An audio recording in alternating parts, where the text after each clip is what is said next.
경기장 도시형.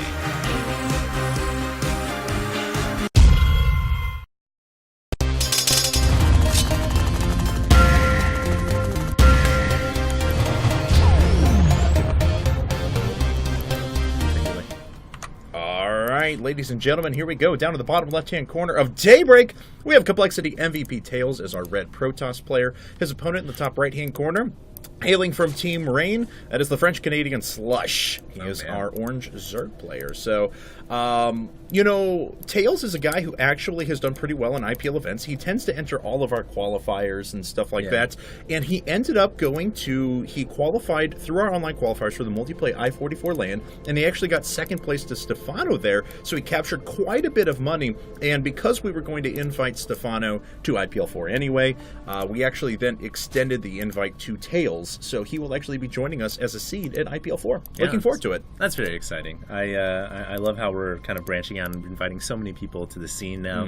IPL 4 is going to feature such a large pool of players. I'm super excited to be there and cast the guys that are going to be you too, man. I mean, we're going to have a great time. I have to admit, IPL 3 was actually a huge thrill. I mean, just sitting on stage and having players live in front of you like Huck and Boxer and just the best players in the world were sitting there. It was a great thrill to be able to cast them. So, all right. Well, at the top right-hand corner of the map, we do have ReIGN's Slush, and he is going to be the orange Zerg. He did open up with the 12 pool. That's considerably earlier than most Zergs would typically open up with. Yeah, even on, you know, some sort of a deterrent build.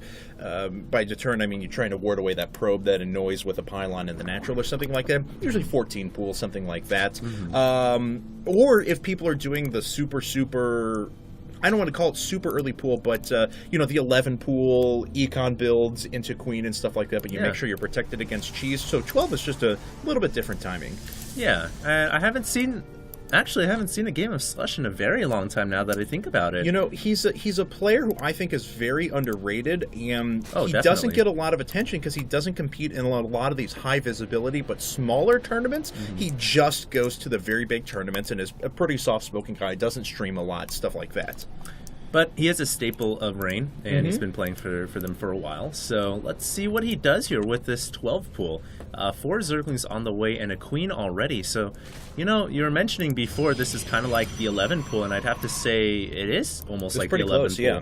So he gets that early pull out just to deal with that pylon harass, and really it doesn't hurt his economy too much because he's droning right now. Yeah, and he decided to bypass gas, so his mineral collection rate has been very good. Yeah. Let's take a look back at Tails, though. He decided, you know, there's just been this market switch. A few weeks ago, I would have said that every Protoss player was walling back directly to the Nexus and allowing this as an opportunity for people to get through. But they've decided that this is a small enough area now that they are going to go ahead and start walling this off completely with a few additional structures. So the wall is going in place, the Nexus is on the way, and there is a photon cannon to go ahead and defend against any sort of early lings. Go probe! No, the probe dies. The probe does die. I think that that's a good win right there for Slush because he doesn't have to worry about the delayed scouting probe, and it forces Tails to send out another probe if he wants to get that scout in. But he will get that full wall off in, and it looks like to fully wall off on this map Daybreak, you will need the cyber core and probably another pylon to finish that off. I don't think it's a 3-structure wall, and in fact, he is going to go ahead and... This is kind of cool. He only has the one pylon down here powering these structures, but what he's doing is he's building this in so he doesn't have to commit to another pylon quite yet, but this keeps his Nexus quite well defended because to actually reach the front of this, they're going to have to take so long to actually move their way around. Zerglings, that is, or some early unit that moves through. So this is a clever wall out of Tails. It's certainly exploitable by Slush, though, as he is going to his third base down in the bottom right-hand corner. He certainly could pressure this wall because there's not too much in the way of defenses there. Yeah, and I don't think Tails is going to fully wall that off, actually. He may just leave it like that with an opening. No, he will. He's going to put a pylon and a zealot there, so he'll finish it off. Okay, so I like the wall, actually. It makes a lot of sense, and if he is getting +1 weapons pretty early right there. He's getting +1 weapons, so my spidey sense is telling me there's probably some sort of a gateway timing coming up soon, whether it's on 5 gate or he does a little bit delayed, +2, 6 gate, Robo with Twilight Council and Blink or something. Yeah. We'll find out here in a second, but this is, like I said, this is a very exploitable wall because Slush definitely has the opportunity to move up here with a couple of roaches, start picking off the pylon, and that's actually out of range of the photon cannon, so we'll see see if Slush actually takes advantage of that, or if he's planning a little bit later style. He does have 2 gas up now, and hasn't really shown us what his tech is going to be. I think he's probably going to go with the later style here because his gas is much later. It's almost like a Spinishua gas timing, with the gas coming up around 40 supply, and now he's just getting layer and speed. So most likely here he's going to go with a macro mindset with 3 hatcheries down already. And hopefully he can defend against this eventual timing push that's going to come out of Tails. I think at this point we're probably going to see +2 weapons, and whether or not he decides to go for Blink Stalkers or just, you know, maybe 5-gate Robo or 6-gate with +2 weapons, we'll have to see.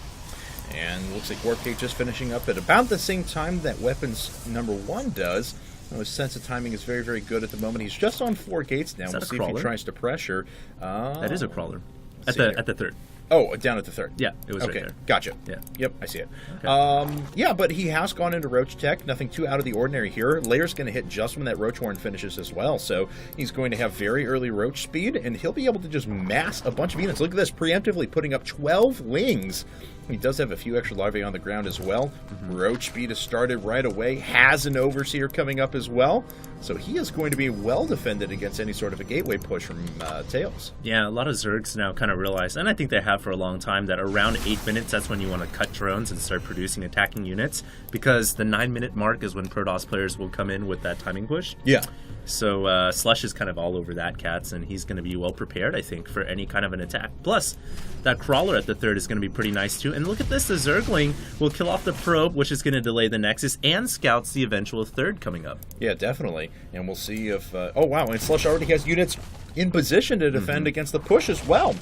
His control of the map was very, very well done, and I think that this could do a little bit of damage for Tails, but Slush has enough here that he's going to shut this down without taking too many losses. And here comes Tails right now. Let's see what he can do. I don't think he's going to be able to do much, Cats. The Crawler will go down. The Zerglings get a full surround on those sentries. Sentries having to expend all their force fields. They are somewhat protected, but they all go down because some Zerglings were inside the middle. No! That was a big win for Slush. Wow, yeah, and he's already up by 45 supply at before the 10-minute mark. Yep. He's doing quite all right now. He's moving across the map and just reinforcing with a ton of stuff, even producing a couple of drones behind this just to make sure he doesn't slip in economy, but it's going to be very hard-pressed for Tails to be able to hold on to this third.